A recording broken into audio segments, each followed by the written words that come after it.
uang yang masuk ini bisa kita pakai untuk pembangunan ekonomi kita.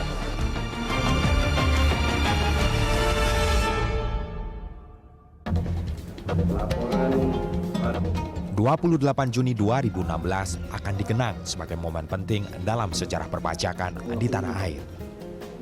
DPR mengesahkan rancangan Undang-Undang Teks Amnesti menjadi undang-undang. Pemerintah menargetkan teks amnesti atau pengampunan pajak segera berlaku dalam waktu dekat. Menurut pemerintah, dana milik warga negara Indonesia yang parkir di luar negeri lebih dari 11.500 triliun rupiah. Sementara Bank Indonesia menaksir mencapai 3.147 triliun rupiah. Dengan teks amnesti, pemerintah mengharapkan ada dana tebusan sebesar 165 triliun rupiah. Sejumlah kemudahan diberikan wajib pajak yang memanfaatkan instrumen teks amnesti. Tarif tebusan untuk harta repatriasi atau harta yang dideklarasi di dalam negeri antara 2% sampai 5% tergantung periodenya. Untuk aset di luar negeri tanpa repatriasi dikenakan tarif tebusan antara 4% sampai 10%. Sementara tarif tebusan untuk UMKM antara 0,5% sampai 2% menurut besar hartanya. Semua kemudahan ini diharapkan menambah pundi-pundi pendapatan pemerintah sebesar 165 triliun rupiah. Dana masuk yang diharapkan berguna untuk membiayai pembangunan infrastruktur yang digenjot Presiden Joko Widodo. Imunisasi vaksin. Mimi siapa ya?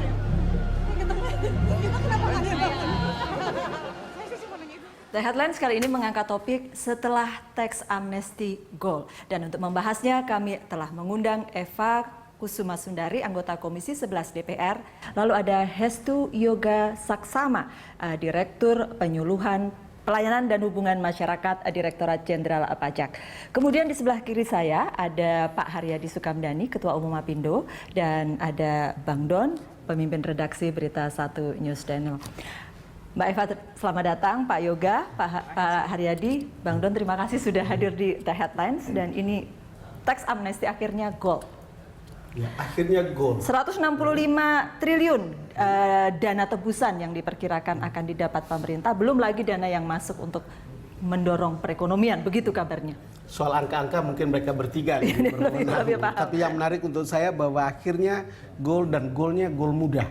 Jadi sebetulnya sangat cepat, pembahasannya hanya beberapa waktu, walaupun sebelumnya untuk masuk ke sana begitu lama sebetulnya prosesnya. Dan yang menarik adalah bahwa pasar kemudian merespons sangat positif. Ya? Kalau kita lihat IHSG naik di atas 5.000 sekarang, rupiah juga menguat padahal ada isu Brexit. Ya, ada yang mengatakan ini reaksi sesaat, tetapi juga menurut saya mungkin di luar dugaan bahwa cukup dramatis seperti sekarang ini. Tidak ada masalah tampaknya, meluncur dengan mulus, Mbak Eva. Nggak ada yang tidak bermasalah di politik. Jadi sebenarnya bermasalah. Ya. Tapi kan kemudian ada seni untuk menegosiasikan perbedaan-perbedaan dan sampai kepada kompromi. Dan di Komisi 11 sendiri cukup lancar ya, hanya PKS yang kemudian pada akhirnya untuk tidak setuju. Dan pergulatannya sebetulnya hanya di tarif, Mbak. Yang lain-lainnya relatif oke. Termasuk yang kedua, isu kedua itu adalah tentang kepastian kepastian wajib pajak untuk tidak dikriminalisasi, termasuk juga para stafnya, dan itu sudah di-handle dengan bagus. Iya. Tarif karena berharap bisa dapat lebih banyak dari dana tebusan. Iya, betul. Dan di DIM PDI Perjuangan awalnya memang tarifnya lebih tinggi, dengan harapan dan juga pertimbangan bahwa tidak akan ada lagi rahasia perbankan, sehingga di kemudian hari bagaimanapun butuh perlindungan semua para pelaku ekonomi ini. Beda kan dengan pengampunan-pengampunan sebelum ini yang ada rahasia perbankan. Setelah ini enggak, jadi ada yang berpendapat ini hanya sekali, tidak apa-apa seperti itu. Karena jadi, ada kewajiban nanti keterbukaan informasi 2018 ya. Jadi tidak ada pilihan sesungguhnya bagi pengusaha, mestinya tarif bisa lebih tinggi begitu. Betul, dalam pandangan kami memang kedepannya nanti tidak akan ada pilihan lagi bagi pengusaha karena sudah ada keterbukaan. Tetapi kemudian ketika bicara tarif, nah pemerintah mempertimbangkan yang paling reasonable, dalam arti bahwa ini akan sangat menarik, kemudian membuat voluntary itu sangat besar. Nah inilah sehingga tarif ini kita usulkan yang seperti yang sekarang ini begitu. Ya, tarif tebusannya 2, 3, 5 itu 3 bulan, 3 bulan, 3 bulan. Cukup menarik. Menurut pandangan kami sangat menarik dan ini sesuai Iyalah dengan Pak, rendah ya Pak ya soalnya. ini adalah sesuatu yang moderat yang bisa diterima dan itu sudah kita komunikasikan dengan pemerintah dari beberapa waktu dari awal ya Mbak ya. Jadi itu adalah sesuatu karena gini, prinsipnya bahwa tarif itu adalah untuk menghasilkan wajib pajak yang ikut program ini sebesar-besarnya. Intinya itu. Dan apabila ada teman-teman mungkin yang lain ya dari DPR ataupun juga LSM yang punya pendapat bahwa itu untuk menarik karena untuk menambal APBN, menurut pandangan kami itu nggak tepat gitu. Karena justru tax amnesty ini adalah untuk membuat tax base kita ini menjadi lebih baik, lebih akurat dan walaupun harus diakui bahwa itu bermanfaat buat sangat bermanfaat. Artinya gini Mbak, jadi dilihatnya itu adalah nantinya sesudah tax amnesty ini justru penerimaan ke depan itu akan lebih terukur karena semua sudah jelas kan melaporkan ke dalam SPT-nya dan juga perlu diingat bahwa untuk ini juga menjelaskan juga kan selama ini yang sampaikan lebih ke repatriasinya ya. Nah padahal justru deklarasi dalam negeri ini juga luar biasa. Ada data potensi nggak besar. bahwa ini menarik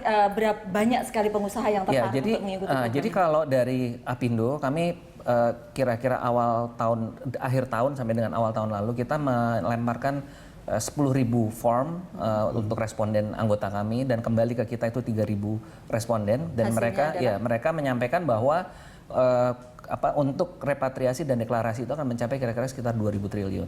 Jadi itu yang pandangan kami di Apindo, kami meyakini itu adalah success rate-nya, angka psikologisnya. Jadi kalau Kementerian Keuangan menetapkan lebih itu menurut saya adalah sukses besar gitu karena angka di situ menurut kita sudah cukup berhasil. Tapi kalau cukup lebih besar uang yang akan masuk. Enggak, ini jadi kombinasi Mbak ya. Kalau kira-kira kalau di catatan kami yang repatriasi kurang lebih 700, yang 1.300-nya itu deklarasi dalam dan luar negeri. Nah, yang dalam negeri kira-kira sekitar 60% kemungkinannya seperti itu. Cukup banyak memang. Iya, tapi angka-angka ini ya menjadi sangat simpang siur ya.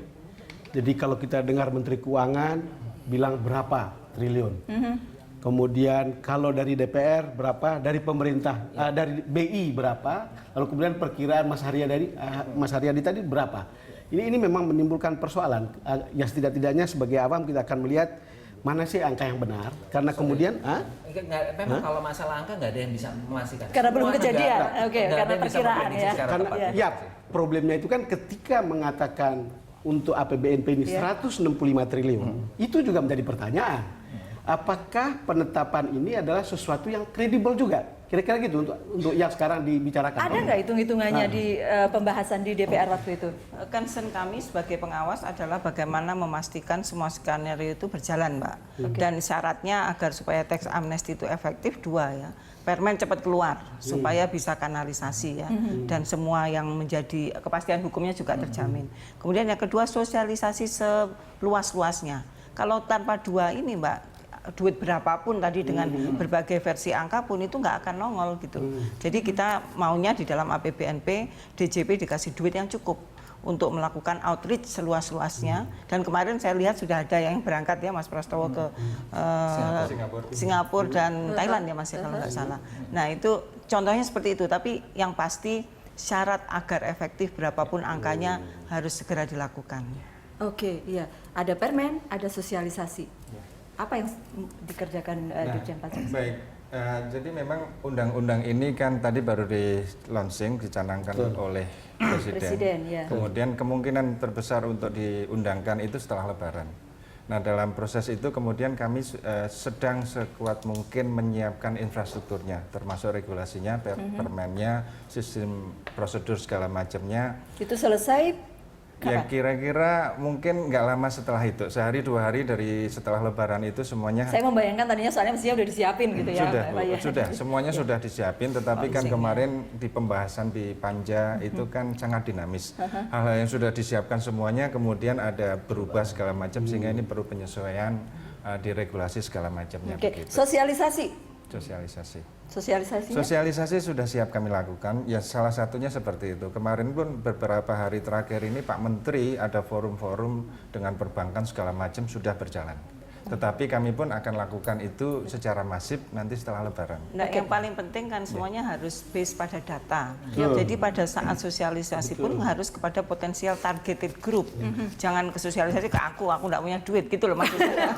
Jadi DJP sudah punya data ya siapa yang Kalaupun punya duit sudah dilaporkan semuanya gitu kan. dan nongol di paper apalik. Kalau soal data itu juga memang menjadi concern kita karena kemudian beritanya juga kan menjadi sangat confusing untuk publik. Dan kalau dengar Pak Jokowi tadi kan cuma bilang itu akan banyak masuknya. Yang tahu data itu hanya dipegang oleh Presiden, Menteri Keuangan, sama Dirjen Pajak. Sebelum kita lanjutkan, kita boleh dengarkan imbauan dari Menteri Keuangan. Jadi kayak contoh timbul tadi, jangan sampai melupakan range yang 2 hektar tadi, ya karena kalau enggak langsung kena PPh dan sanksi 200%. Ya. Nah kemudian bagaimana dengan WP yang tidak memanfaatkan pengampunan pajak? Ini saya bicara bukan WP yang baik-baik yang memang nggak ada isu. Ada WP yang kategorinya tidak comply tapi memutuskan nggak ikut pengampunan. Kemudian belakangan ditemukan adanya harta yang masih belum sulit diungkapkan, maka akan kita perhitungkan sebagai tambahan penghasilan, maka dikenai PPh dengan ditambah sanksi administrasi sesuai dengan undang-undang pajak. Ini bukan imbauan, ini ancaman. Warning. Warning. Menteri Keuangan sedang mewarning para pengusaha termasuk ya supaya ayo segera ikut tax amnesty, kalau enggak awas lu 200% dendanya gitu. Cukup nakut-nakutin. Memang kita makanya saya bilang tadi 12 tahun yang lalu Apindo udah konsisten untuk melakukan ini karena kita tahu bahwa negara ini kalau tidak dibangun dengan compliance yang baik ya mau kemana kan gitu. Kita kan nggak bisa menafikan bahwa ada sebagian besar warga negara kita yang dengan berbagai alasan ya, ada yang memang disengaja, tidak disengaja, lalai dan sebagainya. Tapi ini kan harus diberikan ruang untuk melapor dengan betul gitu loh, Mbak Nunung. Jadi memang masalahnya bukan ancaman karena kita tahu aturannya seperti itu. Justru sekarang sosialisasi tadi yang menurut saya disampaikan Mbak Nunung, kembali lagi Mbak. Jadi kalau yang pengusaha yang relatif besar yang targetnya repatriasi, rasanya mereka 80% udah paham lah. Justru yang kita sasar sekarang tuh sudah yang paham atau sudah comply? Belum comply. Belum, kan comply-nya nanti lapornya, nunggu permennya. Jadi justru sekarang yang karena ini juga sebetulnya forum ini juga sosialisasi juga. Justru kami menghimbau yang menengah kecil yang deklarasi dalam negeri ini harus didorong gitu karena itu menurut saya penting karena banyak sekarang profesional yang mungkin selama berkarya punya tabungan, beli tanah dan sebagainya belum dilaporkan. Yang misalnya profesional, apakah itu dokter, notaris atau apapun, ataupun pengusaha yang sudah pensiun tapi mereka masih tetap aktif secara pribadi tidak pernah melaporkan. Itu harus segera menjadi sasaran sosialisasi gitu ya Mbak Eva. Dan juga yang UMKM kan juga dapat 0,5% kan. Yang mungkin mereka juga punya aset yang selama ini tidak dilaporkan. Nah itu menurut saya justru yang makanya dalam ini kami pemikiran kami justru itu yang jumlahnya cukup besar. Jadi jangan remehkan yang kecil-kecil atau yang domestik. Karena jumlahnya banyak. Karena jumlahnya banyak. Domestik Tapi yang paling penting harapan kita jangka panjang Mas ya, basis wajib pajaknya bertambah. Kalau wajib pajaknya bertambah, sustainability pemasukan negara akan bagus. Jadi jangan sampai kita hanya fokus kepada jangka pendek terus lupa pada reformasi perpajakannya. Kita boleh jeda dulu ya, kami akan kembali untuk Anda selepas pesan-pesan berikut.